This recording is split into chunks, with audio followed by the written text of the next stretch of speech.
Partículas de História Militar chegando para você que gosta de história militar, de guerra, do bom combate, das máquinas, estratégias e outros gracejos da história militar. Eu sou Daniel Ibarra e o PHM é um podcast do Clube dos Generais, um podcast para quem não pode ter um blindado em casa, assim como eu. Comigo sempre ele, nosso queridaço Glênio Madruga. Tudo bem, Mac? Tudo jóia? Saudações cavalarianas a todos os nossos ouvintes. Um abração especial hoje para o nosso ouvinte Luiz Eduardo Lunelli, que nos acompanha da linda cidade de Chapecó, a capital do oeste catarinense.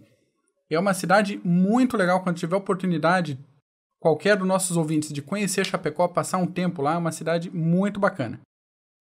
Além disso, aquele recadinho de sempre de dicas, sugestões, correções, reclamações. Procurem aí o Clube dos Generais no Twitter, no Instagram, no Facebook, no nosso site clubedosgenerais.org, por que não? Ou mande um e-mail para nós para contato@clubedosgenerais.org. Exatamente. Estamos no YouTube, estamos no Twitter, pode ir lá xingar, dizer que a gente não vale nada. Estamos no Instagram, estamos no Facebook, facebook.com/Clube dos Generais. É só chegar, dar a sua opinião, falar sua contribuição, sua sugestão. A sua crítica, mas seja educado, senão você cai no filtro do pessoal. Tem aqueles filtros automáticos que poda a galera, né? Poda, então, né? Poda.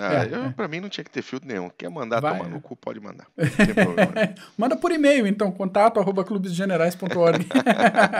Aí pode, aí é sem filtro. Muito bom. A gente vai falar do que hoje, Mac? Cara, a gente vai falar do T-34. T-34, aquele belo blindadinho soviético que os alemães têm medinho até hoje, né, Mac? Até hoje. O T-34, ele é tão emblemático que esses tempos atrás, não sei se foi ano passado ou ano anterior, saiu um livro aí, desculpa editora, mas foi uma pisadinha de bola, tá? O livro é chamado alguma coisa do gênero, assim, tudo que você precisa saber sobre a Primeira Guerra Mundial. E tem um T-34 na capa. Puta que me pariu. Né? Eu me lembro, exatamente. Então, a editora pra ver como ele é marcante esse blindado. Pisadala na bola, né? Nossa, mas é isso aí. O T-34 tá aí mesmo por engano. Quem aparece é ele, não é outro. É verdade. Abração, Zukov e Rocco, que vão ficar felizaços da gente estar falando de um blindado soviético, que, né, a União Soviética já caiu, mas ela fez um bom blindado, já caiu, né, Mac? Já se desmanchou. Já faliu essa desgraça. Faliu. Mas alguma coisa eles acertaram. Até relógio parado dá a hora certa 2 vezes por dia, né? Amém, irmão. Muito bem, mas, Mac, o T-34 foi um carro blindado, um carro de combate, um tanque, como você quiser chamar, né? Isso aí, dependendo da sua herança militar de nomenclatura. Então, vai chamar de carro de combate o pessoal que tem essa influência francesa, como no Brasil, ou tanque, se for uma herança mais anglófona. E ele, às vezes, é considerado o melhor blindado médio da Segunda Guerra Mundial, o que eu acho um pouquinho superestimar o T-34, tá? Mas, se ele foi o mais influente, provavelmente sim. E com certeza o primeiro veículo blindado soviético a funcionar direito. Que os anteriores não rolou, né? Não, mas olha, o Sherman não tá muito atrás dessa história de influência não, hein, cara? Não tá muito atrás. A distância não é longa. Isso daí só há controvérsias, hein? Algumas, mas eu dou pouca margem para soviético, mas o T-34 como influente e como ícone, talvez. É muito mais fácil uma pessoa leiga ou com pouca leitura de história militar, é muito mais fácil ele conhecer um T-34 que conhecer um Sherman, pelo menos visualmente. É possível. Então ele está sempre aí em monumentos, todas as fotos do Dia da Vitória na Rússia e tantos outros eventos, sempre tem um senhorzinho chorando no pé do T-34, jurando que ele combateu naquele blindado específico ali. Apesar de terem sido construídas dezenas de milhares de T-34, segundo ele, é bem aquele ali que está sentado na praça que ele combateu, mas tudo bem. É só aquele ali, né? É só aquele ali. E o T-34, olha eu dando. O Tá dando a partida no motor. T-34, dando a partida no motor do T-34, inclusive. Exatamente. O T-34, ele era o que a gente chama hoje de Main Battle Tank. Isso aí. Né? A gente pode colocar assim, que é um tanque efetivamente que vai à batalha. Ele não é um tanque de apoio. Ele não dá apoio para ninguém. O objetivo dele realmente é entrar destruindo, acabando com tudo que tiver na frente. Isso aí. E foi uma surpresa para os alemães. Mas vamos falar um pouquinho como é que começou essa história primeiro de tanque de guerra, né? Pois Essa é. história de carro de combate. Então, a Primeira Guerra Mundial ela marcou o fim da era da cavalaria hipomóvel. Então, essa era da cavalaria já vinha num decréscimo desde aí das campanhas napoleônicas, já vinha sendo substituída por um poder de fogo mais estático, mais de entrincheiramento de infantaria. Então, as manobras de cavalaria já estavam comprometidas, já tinham dado essa dica de comprometimento. Sim. E essa passagem para a guerra estática, principalmente na Primeira Guerra Mundial, que foi o grande peso disso, levou ao desenvolvimento dos primeiros blindados como resposta às trincheiras. Então, se a guerra não avança a pé, tem que botar uma lata em volta, você blinda um trator e vai. É um desenvolvimento que passou a acontecer de maneira muito séria naquele momento, né? Uhum. Porque se você pegar na história do mundo, na história das guerras, na história militar, você tem várias tentativas de se fazer algo parecido com um carro blindado, mas uma movimentação protegida, né, dos seus homens, ou uma tentativa de você conseguir levar uma artilharia de pequeno porte à frente, toda protegida, para não ser afetada pelo contra-ataque do inimigo. E, por exemplo, no finalzinho do século do século XIX, comecinho do século XX,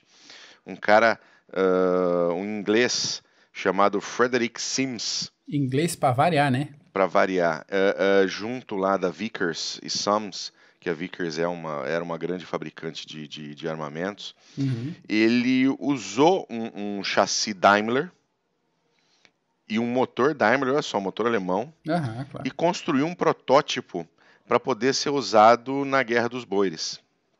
Caramba! Só que ele não ficou pronto a tempo. Tá? Ele era um chassi, esse chassi Daimler, de 4 rodas, ele tinha todo protegido por metal, com uma metralhadora. É uma máquina agrícola protegida, né? Era, basicamente. Assim. Ele tinha uma blindagem de 6 milímetros, tinha um motor 4 cilindros e tinha 2 metralhadoras Maxim. Praticamente um Opala armado. Praticamente um Opalão armado. E esse foi assim um início um pouco mais parecido com o que a gente ia ter mais para frente durante a Primeira Guerra Mundial. E aí quem teve à frente desse desenvolvimento foi a Inglaterra.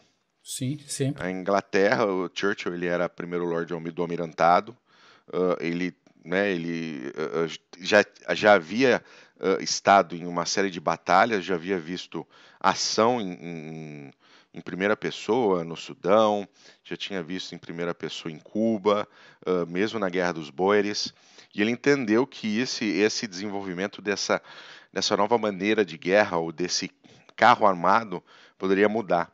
Então, ali no comecinho de 1915, ele montou uma comissão do Almirantado. Olha só, o Almirantado era quem cuidava da Marinha.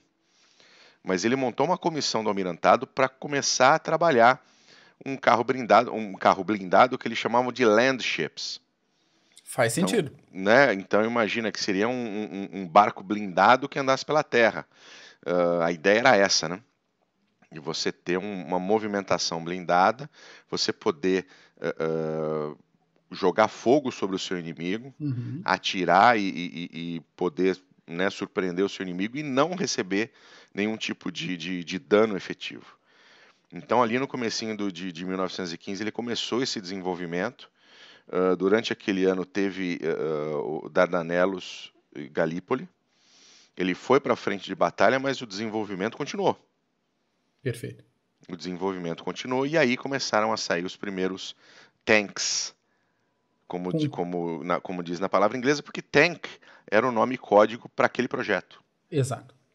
E com toda a imaginação que os projetistas da época podiam empregar, né? Então, na Primeira Guerra Mundial, a gente tem blindado de tudo que é tipo de formato, dos mais estranhos, que às vezes a gente olha para uma fotografia e pensa, como é que foi para produção um negócio desse? Mas era uma fase de testes, né? Exatamente. Tem uma série na BBC, eu já falei dela algumas outras vezes em outros podcasts. Ela se chama Our World War. É uma série que tem no Netflix. Ela entra e sai. Ela entra e sai do Netflix, do catálogo do Netflix. Mas é uma série britânica de 3 episódios de 3 partes diferentes da Primeira Guerra Mundial. E a terceira parte é um rapaz, um mecânico, que chega para trabalhar com uma tripulação veterana de um tanque britânico, né? Ali já mais para o fim da Primeira Guerra Mundial. E ali você consegue ver a dificuldade e como era insalubre você trabalhar dentro daquele carro blindado. Ah, sem dúvida. Como era um negócio complicadíssimo, especialmente quando os alemães aprenderam como contra-atacar, né, esses monstros de metal que apareceram de repente, né, acabando com arame farpado, passando por cima das trincheiras e realmente causando um estrago. Até porque a cada desenvolvimento de arma, o inimigo sempre busca imediatamente um jeito de anular essa vantagem, né? Sem dúvida Então tem a trincheira, eles desenvolveram blindado, tem o blindado, vamos desenvolver contramedidas, né? Uma reação, e a escalada tecnológica segue firme e forte. Isso. E aí acabou a Primeira Guerra, né, Mac? Acabou a Primeira Guerra, a gente tem aí Revolução Russa, a gente tem o pessoal...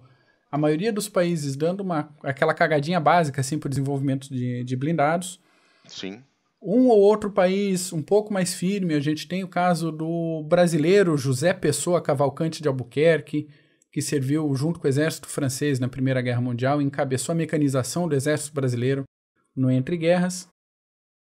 Só que lá para metade da década de 30, o Stalin resolveu fazer aquela limpa na oposição política e fez um expurgo que pegou boa parte das grandes lideranças militares da antiga Rússia e um bom tanto das cabeças, né, dos cientistas, assim. Então deu ele quem ele achava que podia ser um inimigo era para matar. Uhum, né? Exatamente. Então ele era meio paranoico, meio não, né? Muito paranoico. Meio bastante. Muito paranoico, e ele acabou com as lideranças do exército soviético. Não só a liderança militar, né, mas mesmo cabeças pensantes, né, pessoas engenheiros, médicos, o que tinha ali, que ele achava que poderia ter algum contato que fosse tentar derrubá-lo do poder, ele mandou matar, né? Exatamente. Mandou matar, não tem muito o que fazer. Ainda assim, seguiu, né? As pesquisas de blindagem, de mecanização do exército soviético seguiram com pouco menos velozes, mas em 1939 a coisa começou a azedar pro lado militar, porque, né, começou uma guerra na Europa e já outros conflitos na Ásia já estavam acontecendo desde 1937. A gente já conversou em outro episódio aqui. Então, a gente falando aqui que pegando como referência o ano de 39, os principais blindados russos eram o T-26, que ele foi projetado para ter a mesma velocidade de um russo andando com equipamento, né, para dar suporte imediato à infantaria, e alguns blindados da família BT, que eram, de fato, máquinas de cavalaria, com alma de cavalaria. Então, eles eram leves, rápidos e projetados para essa guerra de movimentação e guerra de manobra. Sim. Lembramos que Rússia é um território enorme e qualquer vantagem de movimentação de velocidade vale ali naquele campo. Sim. Lembrando que ali em 39 a gente teve a Batalha de Khalkhin Gol, né? Isso. Entre soviéticos e japoneses, eram soviéticos e mongóis contra os japoneses, ali por aquela região do norte da Manchúria. E com vitória soviética, e os BT-7 foram usados durante essa batalha. Foram usados durante essa batalha, só que os projetistas russos sacaram o negócio. Um dos negócios que eles sacaram: talvez motor a diesel seja mais vantagem que motor a gasolina. Outro negócio, blindado feito com chapa arrebitada não é uma boa ideia. E terceiro, para esse tipo de aplicação, ter um tipo de blindado só para apoio direto à infantaria e outro tipo de blindado leve, talvez não seja um bom negócio para a indústria deles. Então, que tal fazermos um blindado mais multifunção? Sim. Então, as pesquisas desenvolveram aí, e junto com essas conclusões, a adoção da suspensão do modelo Christie. Sim.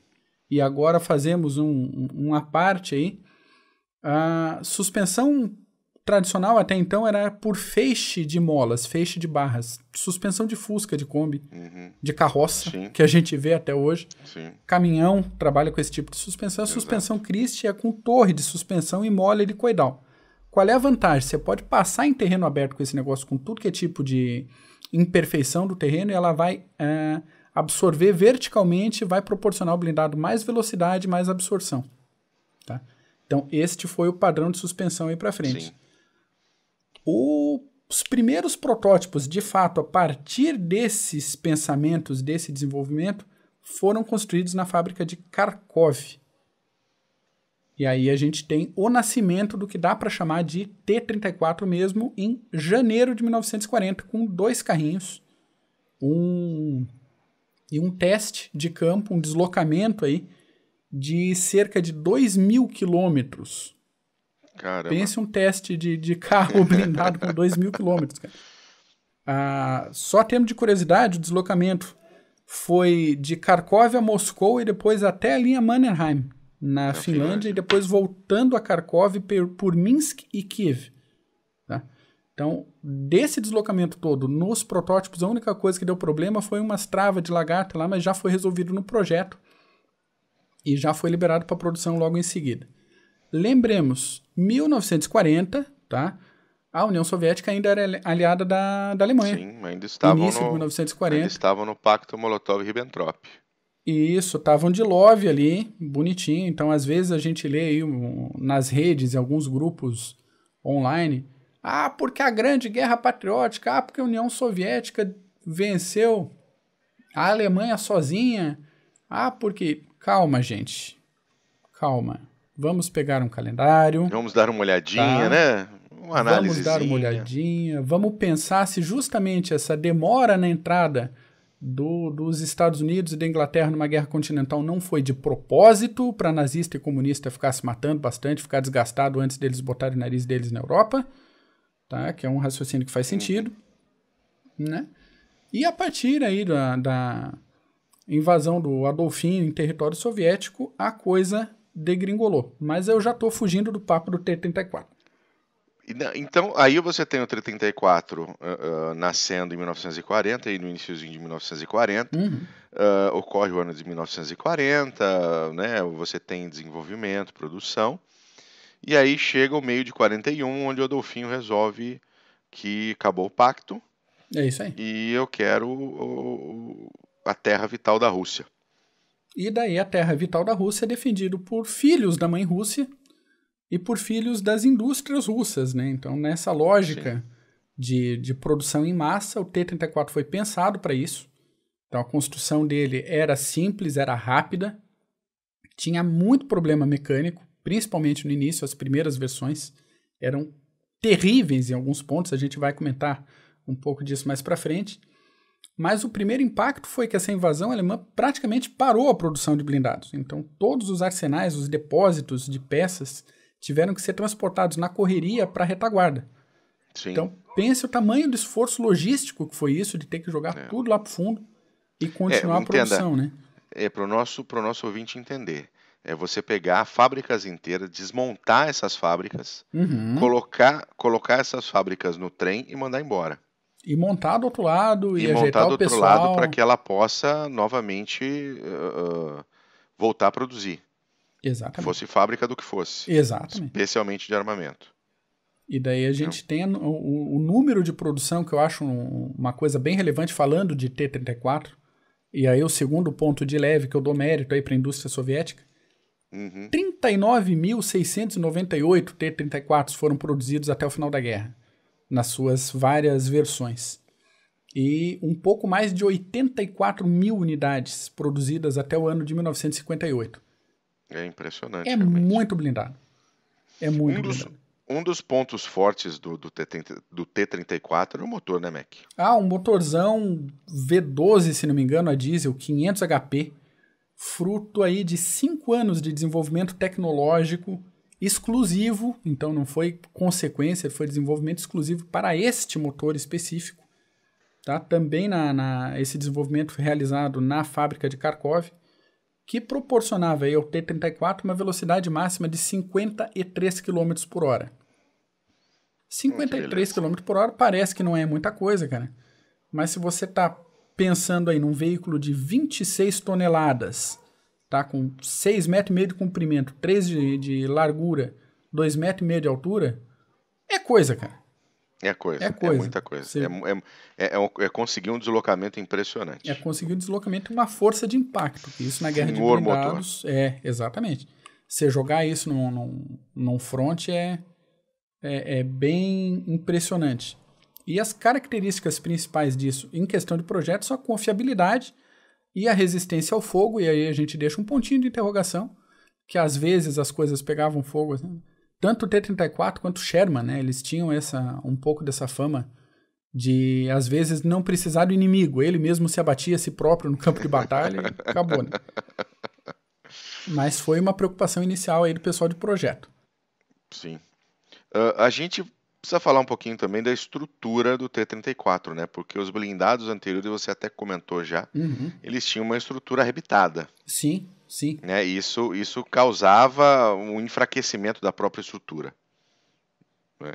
E a solução era soldar. Né? Era soldar, porque você pensa numa estrutura de chassi e daí as chapas por cima. Imagina veículos do tipo da Primeira Guerra Mundial, os primeiros veículos que eram basicamente tratores com chapa arrebitada em cima. Isso em campo de batalha, em velocidade, a própria torção do metal dá fadiga nos rebites, dá pontos de fraqueza estrutural. Então, a solução deles foi soldar o negócio todo. E junto com esse pensamento de soldar para formar um casco mais sólido, eles reavaliaram os ângulos das superfícies do blindado. Então, não só deixar ele mais forte, mas evitar impacto direto. Exatamente, fazer com que a munição inimiga ricocheteie. Exato. E não tenha um impacto direto. Porque você imagina o impacto direto de uma munição de 76mm, 75mm, que eram as alemãs, para você que está trabalhando dentro do blindado. Até os primeiros confrontos com o T-34, com os blindados alemães, as armas padrão alemãs tinham calibre mais baixo. E foi meio que um choque para as tripulações alemãs ver realmente os tiros batendo e saindo e os T-34 continuando andando para cima. Sim. Mas posteriormente os alemães também andaram com a tecnologia, com o desenvolvimento do blindado deles, a coisa ficou mais igual, mais franca.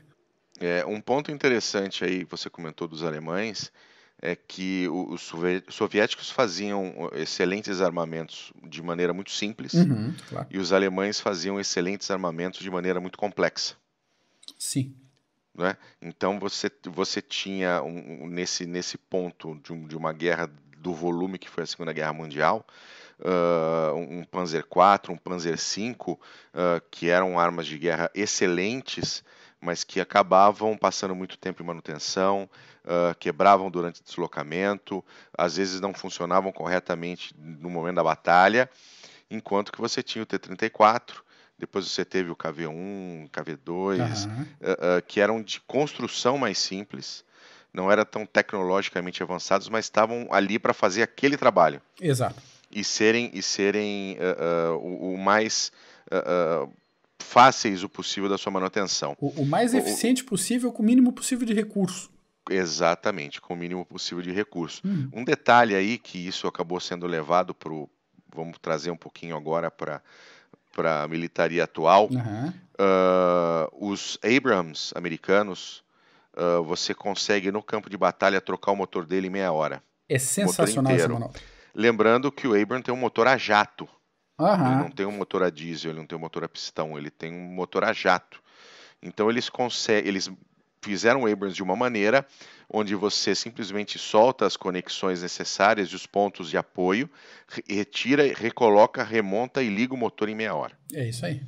Então, isso vem um pouco desse pensamento também do soviético, do T-34, onde você precisa ter uma manutenção fácil e rápida durante todo o processo de uma guerra. Exatamente. Mas, porém, contudo, todavia, nem tudo são flores, meu caro Bu. Nem tudo são flores, meu caro Mac. Tudo aparentemente lindo. No final de 1942, a União Soviética doou, meio a contragosto, mas doou, 2 blindados para os Estados Unidos, já que alianças têm o seu preço, né? Exatamente. Os americanos sentaram com o negócio, botaram lá, começaram a fazer teste, desmontar, montar, bater, e o resultado das análises apontou o seguinte: baixa qualidade na construção da blindagem, soldas ruins e vazamentos.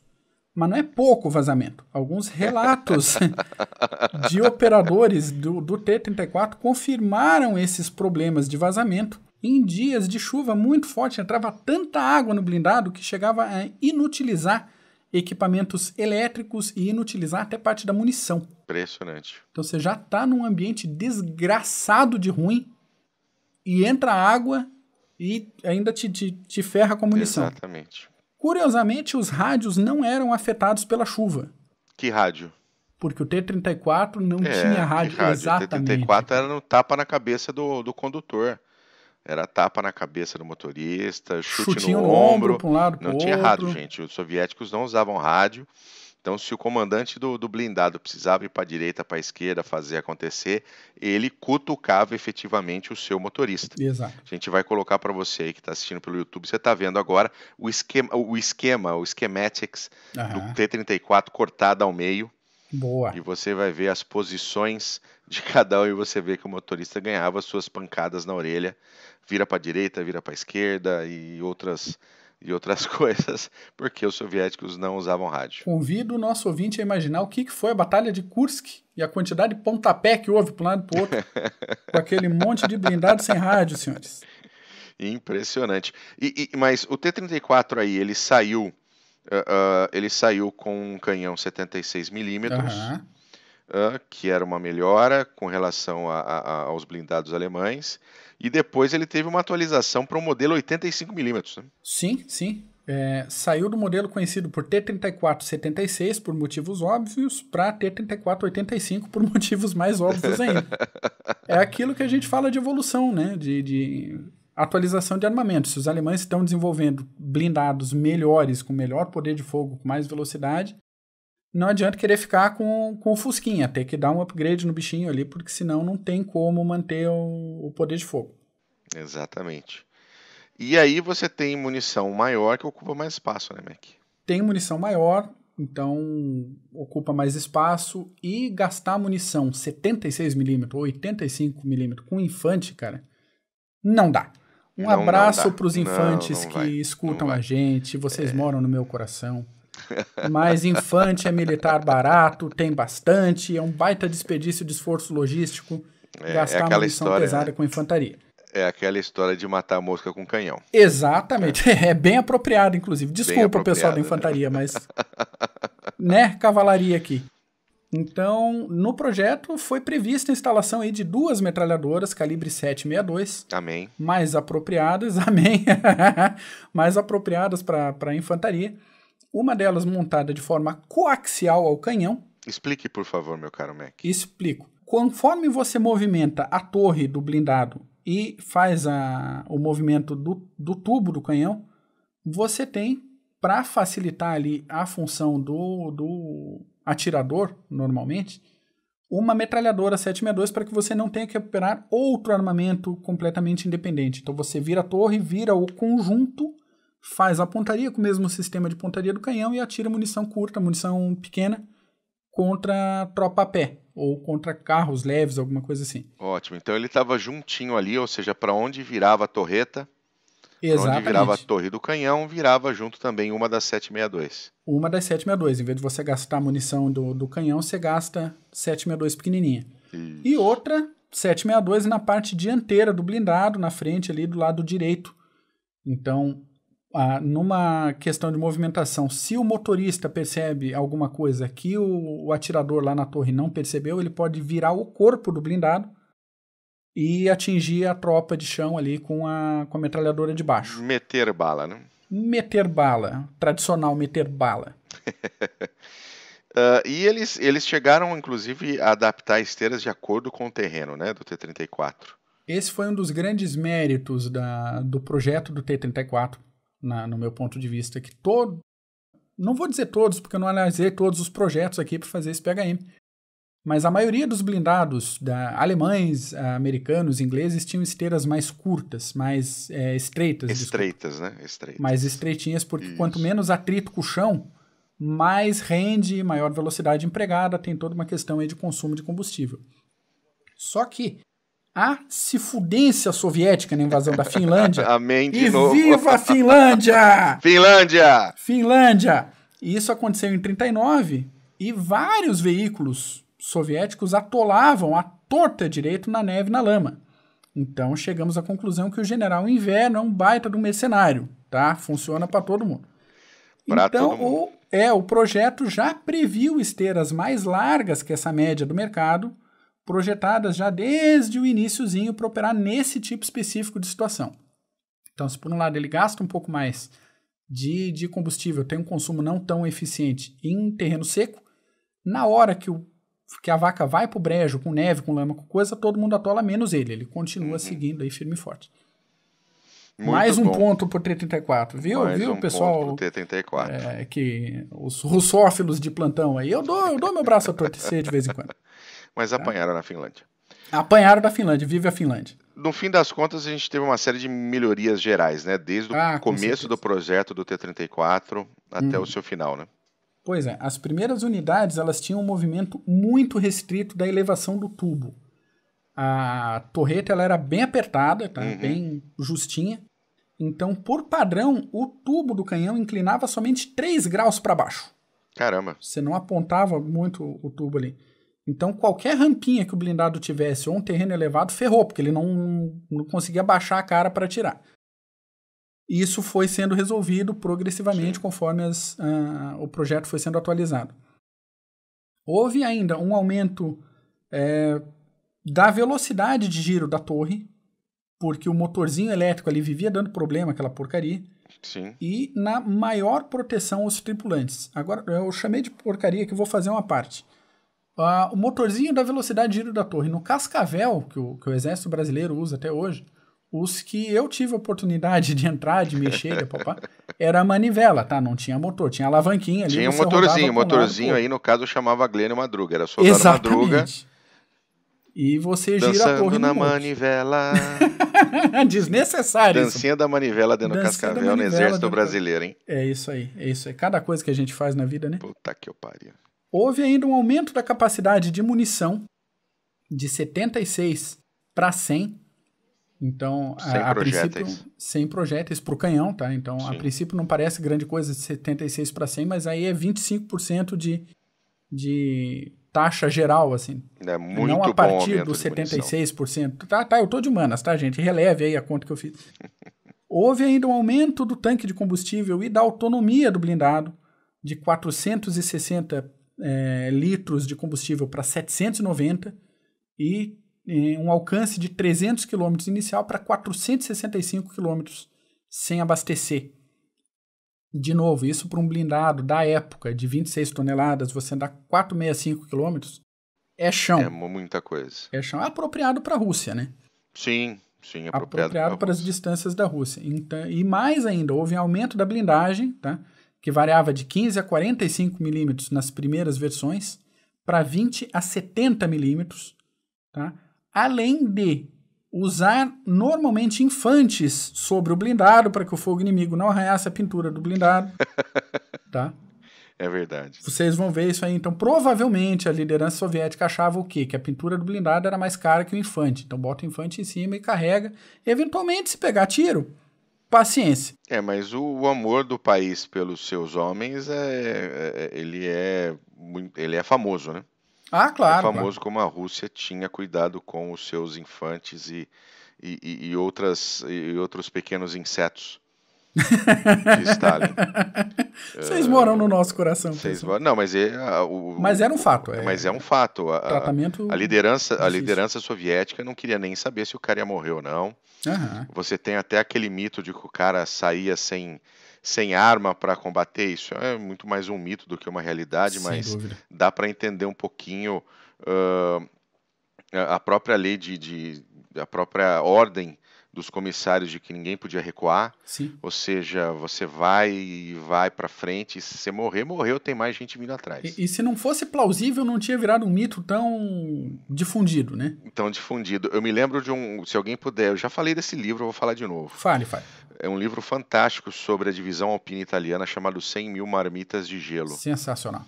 Nesse livro tem uma passagem, você só encontra em sebo, tá, gente? 45 conto a última vez que eu vi, mas vale É. cada centavo. Vale cada centavo, 100.000 Marmitas de Gelo. Tem passagens sensacionais de uma divisão italiana treinada para lutar na montanha que estava lutando nas planícies russas. Uhum.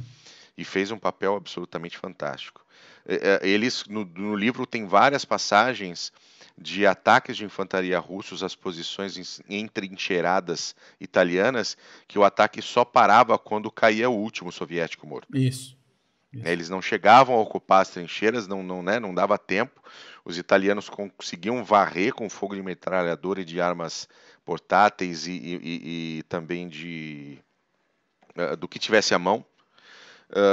Caía até o último russo, dali a 24 horas vinha mais uma onda daquelas. E mais uma onda daquelas. E os alpinos contando munição para fazer contando munição, comendo sorvete de minestrone. Isso aí. Morrendo congelado de pé, em posição de tiro. Senhores, um baita livro Leiam, por favor. Giulio Bedeschi. Obrigado, Mac. É isso aí. 100.000 Marmitas de Gelo. Mas, voltando para o T-34, ou seja, teve toda essa melhoria, chegamos ao fim da guerra, os soviéticos invadem Berlim com toda a sua força de artilharia, blindados, etc. Acaba a guerra, e aí o T-34 se torna uma opção no mercado. Sim, porque tinha T-34 quisesse comprar. para cacete, não é mesmo? Sim, senhor. E vai fazer o que com esse monte de coisa? Vamos vender isso aí pro pessoal. Então, além de vendido, a receita de bolo foi vendida. Então, foi vendida para Tchecoslováquia. Então, eles começaram a produzir os T-34 deles a partir de 1951. E a Polônia também produziu, a partir de 53, uma versão muito melhor, diga-se de passagem, se comparado às versões russas, né? E você tem, né, toda a base, toda a espinha dorsal dos exércitos do Pacto de Varsóvia era o T-34. Era o T-34. Ele foi modificando ao longo dos tempos para as novas versões, mas toda a base dele é igual o chassi de Fusca, né? Exato. Você vai mudando. A base toda. A maioria dos blindados modernos é feito assim. Você tem o casco, né? Sim. O chassi padrão, e daí você vai mudando a torreta, vai mudando alguma coisa ali, vai colocando mais equipamentos. Então, veículos de socorro, veículos de treinamento, uma diversidade de carros ali a partir daquela estrutura básica. Então, a gente sabe que pelo menos 6 tipos de veículo de socorro e reboque foram desenvolvidos a partir do T-34, especificamente a União Soviética, Tchecoslováquia, Alemanha Oriental e Polônia. E o projeto do blindado propriamente dito, blindado de combate, evoluiu para o T-44, que por sua vez evoluiu para o T-54. Então, a grosso modo... Bem criativos os nomes, não? Exato. A grosso modo, dá pra gente fazer uma comparação aí com a trajetória da AK-47 no mundo dos fuzis de assalto. Então, se o AK-47 raiz lá foi abandonado logo depois, né, modernizado, foi adotada a versão AKM, que ainda é chamada AK-47 por causa do projeto inicial. Aliás, vamos deixar um gancho aqui, qualquer dia desse vai sair um PHM sobre a AK-47, tá? Sem dúvida. Então, a AK foi base para uma série de armas de fogo até hoje. Então, a gente tem modelos mais novos, como a AK-104, a AK-105, que vem dessa tradição da AK-47. Ou o T-34 fez o mesmo caminho aí de influência e desenvolvimento. Vamos deixar agora uma pulga na orelha do nosso ouvinte. A AK-47 não é uma cópia do STG-44 fuzil alemão. Exatamente. Falaremos disso depois. Falaremos disso no depois. próximo PHM. Como existe esse mito, né, de que ela seria uma cópia do STG, mas não é. Mas o T-34 foi um blindado fantástico, mas ele tinha os seus probleminhas operacionais. Ele tinha probleminha. Probleminha 1. O comandante do carro tinha que operar, atirar, mirar e identificar alvo. O que... Muito bom. O que restringia. Porra, com tanta gente cacete. na União Soviética, não dava pra botar 2 pessoas pra fazer isso? Um fazia uma coisa, outro fazia outra. Então, o problema só tinha 2 na torre. Então, uma era o comandante do blindado, e atirador, e observador, e condutor da porra toda, e mais um municiador, tá? Então, sim. O projeto, ele não tinha um sistema de visibilidade bom pro comandante do carro. Então era uma escotilha só, um periscópio pequenininho, era bem complicado de operar. E ainda não tinha rádio no negócio. Ou seja, ações coordenadas eram mais difíceis, né? Praticamente impossíveis na hora do pega para capar. Isso acontecia o seguinte: os grupos de combate ali formados por 3, 4 blindados, em vez Sim. de identificar alvos próprios, acabavam seguindo o líder do pelotão. Então você tinha uma carga de 3 a 4 blindados soviéticos, blindados russos, blindados T-34, escolha o nome que você preferir, em cima de um só blindado alemão. Se você estava numa situação de mais ou menos paridade de força, tinha outros 3 blindados alemães atirando nesse grupo e nada, porque não tinha rádio, não tinha meio como comunicar. E isso criava uma complicação aí para os blindados soviéticos. Isso, a gente fazendo as contas e pegando de algumas fontes, dá um índice de 3 a 7 T-34 baixados para cada blindado alemão parado, dependendo da época e das condições da batalha. É que os soviéticos podiam se dar esse luxo, né? Tinha muito T-34, exatamente. E fora isso, no iniciozinho da guerra, ali, da Grande Guerra Patriótica, a União Soviética simplesmente não tinha condição logística para recuperação de blindados danificados. Então tinha que fazer bastante mesmo para poder repor em combate, porque trazer de novo para a retaguarda, arrumar aquele coisa, pelo menos no início da guerra, era uma situação um pouco mais complicada. Sim. Então havia uma aparente superioridade inicial contra os alemães por causa do calibre do canhão, da capacidade de corrida em campo, mas o desenvolvimento tecnológico emparelhou isso aí e, no fim das contas, pesou mais, de fato, o número de T-34 em campo de batalha do que a qualidade teoricamente superior do T-34 frente a outros blindados. Então, você comentou aquela complexidade da fabricação dos blindados alemães, aquele negócio todo. Você ter um Fuscão ali que funcione e ter muito Fuscão que funcione é melhor que ter um Rolls Royce que atola a roda. Basicamente. Ainda mais quando você tem que eliminar, né? Uhum. Você tem que eliminar o seu inimigo. E aí, o T-34 ele também era lento para definir e atingir o alvo exatamente pela questão do comandante do carro ter que fazer todas as ações de comando ao mesmo tempo agora. Comando, identificação e comunicação.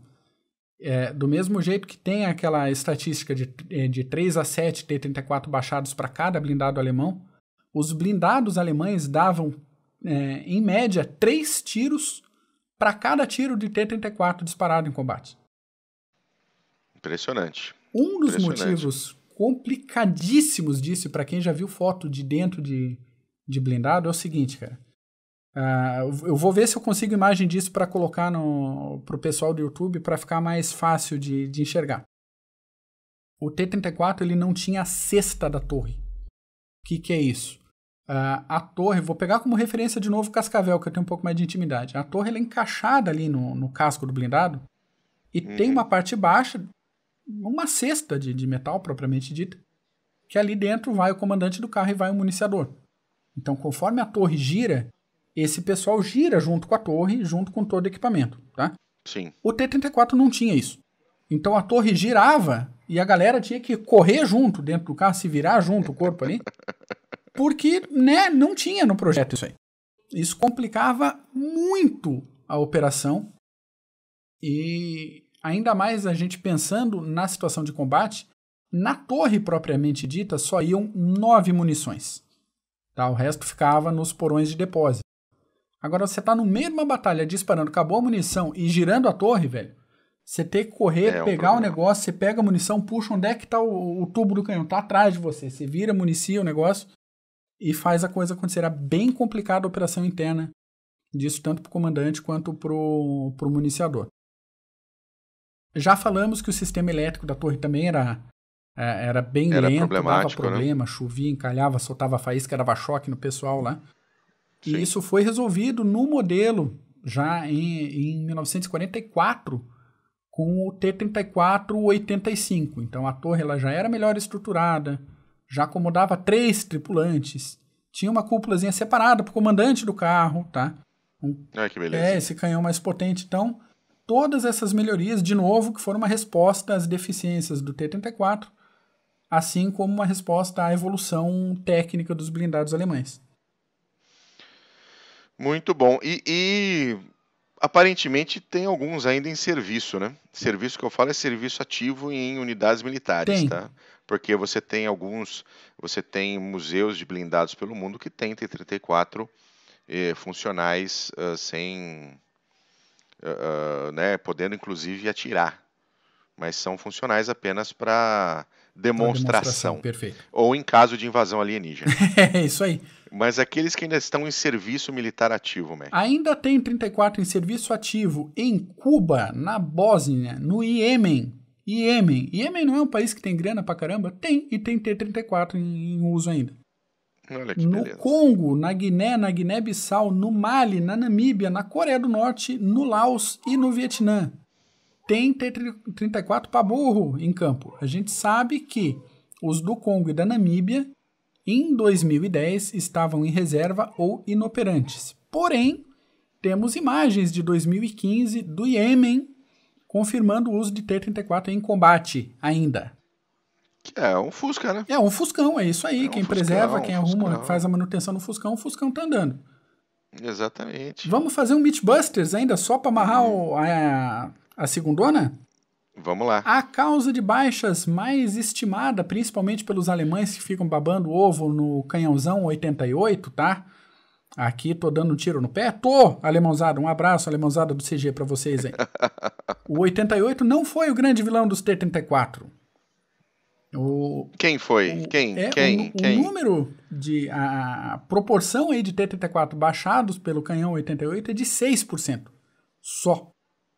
O grande vilão foi justamente os Panzer, que naquele rolo de ninguém se enxerga, com fumaça, com periscópio pequeno, com uma escotilha lacrada, com tudo desfavorável para a tripulação dos T-34, eles conseguiam se aproximar o suficiente e disparar contra as regiões sensíveis dos belezinha dos T-34, antes que as tripulações dos blindados conseguissem ver de onde que vinha a agressão, cara. De onde? Saca isso que eu falei, de onde? De onde? Isso é empolgação, gente. Isso é empolgação. E apesar de todos os problemas, esse é um blindado, na minha opinião, um blindado muito bonito. É muito bonito. Que foi muito relevante pro... Apesar de todos os problemas dele, foi muito relevante para a defesa da União Soviética, para o avanço para cima da Alemanha. Então, muito desse avanço, da força do rolo compressor do Exército Vermelho, se deve a essa máquina maravilhosa chamada T-34. Muito bom. Excelente, Mac. Gostei muito. Falamos um pouquinho. Não sei se falamos demais, mas falamos um pouquinho do T-34. Falamos o suficiente. Então tá bom. É isso por hoje? É isso por hoje. Um abraço para todo mundo que acompanhou a gente até aí. E em breve, AK-47. Muito bom. Muito bem, senhores e senhoras. Muito obrigado pela sua audiência. A gente continua por aqui com outros podcasts. Dá uma chegadinha lá no nosso YouTube. Dá uma chegadinha na página do CG, clubedogenerais.org. E tem vários podcasts aí que a gente já fez com muito assunto legal. Isso aí, baixa um aplicativozinho no seu celular. A Google lançou agora o Google Podcasts, não sei se tá bom, tem bastante gente reclamando, mas tem outros aplicativos bons também. Baixa aí, escute nossos podcasts, onde, quando, como você quiser, vale muito a pena. É isso aí. Valeu, Mac. Obrigado, gente. Abraço. Um grande abraço. Tchau.